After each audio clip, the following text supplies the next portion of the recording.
Good morning, everybody. Today's release day for Springs of Love, and we're here in our morning coffee place outside enjoying the nice California weather. And we thought we would talk to you today a little bit about the new book written by Laura Hilton, Rachel Good, and Thomas Knight. Each have a novella in our new collection. It's a Amish genre, and we're really excited because these stories with spring being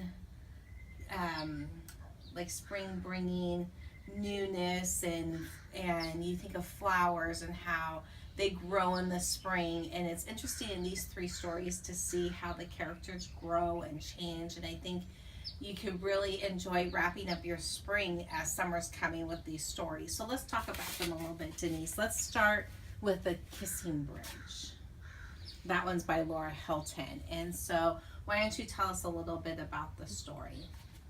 Well, in The Kissing Bridge, Anna's having to face some of the demons of her past. And her demons don't just affect herself. Oh, that's hard. So sometimes our past mistakes come back to haunt us, and all of our choices and actions have consequences. So sometimes those consequences are hard, but it's interesting how God can bring healing. So it'd be interesting to see how Laura has her characters deal with their mistakes, and how she grows through that experience. So that sounds like a really It's a really fun story. I love the way Laura writes her characters. Yeah, she has a great way of bringing characters to life. I've read several of her books and find that I get really attached to her characters. So, well, let's talk about Rachel's story. Why don't you tell us what it's called and a little bit about it? Well, Sold on Love is about Lavinia Fisher, and an accident causes her to cross paths with an ex-boyfriend. Ooh, that could be touchy. So she has to learn to swallow her pride. And isn't there a sibling involved in the story, one that kind of can drive her nuts? Yeah, I believe siblings so. do. One that, Her younger brother. yeah. And so sometimes siblings can be difficult, and it's interesting how family dynamics can help us grow. So it'll be interesting to see how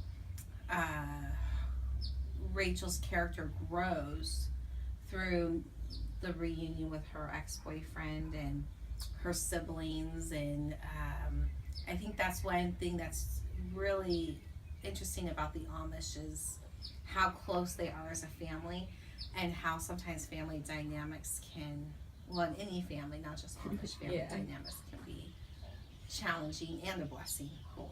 Most definitely. Especially when it comes to siblings. So let's talk about Thomas's story. Thomas's story involves a run-in with a cowboy and an Amish girl. Now that seems like opposites right there. The cowboy is trying to save the Amish girls. Her horses are running away. Oh, interesting. And if I remember correctly, I think misconceptions play a part in this book. And I know misconceptions can sometimes lead to hurt feelings, can lead to us missing out on friendships and things in life because we have a misconception that isn't true about somebody. And it's interesting to see how Thomas uses his characters to show exactly how dangerous, heartbreaking misconceptions can be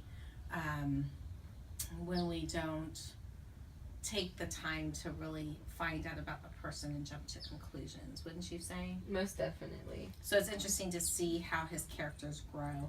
And I like Charity's spunk. She is funny. quite a fiery woman, and she is very funny.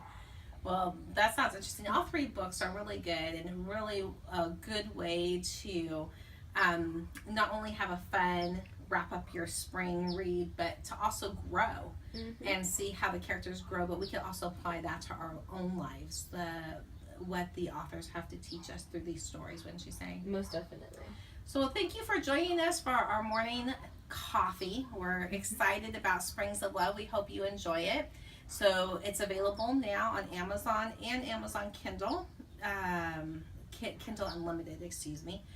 And we're giving away 3 copies of Springs of Love, an ebook. And so we will put more in the comments about how you can win that. And that giveaway will be good through tomorrow, which is June 8th. Yes. So 11:59 Pacific Daylight Time, June 8th. And we'll see you next time for our morning coffee. Take care. Bye. Bye.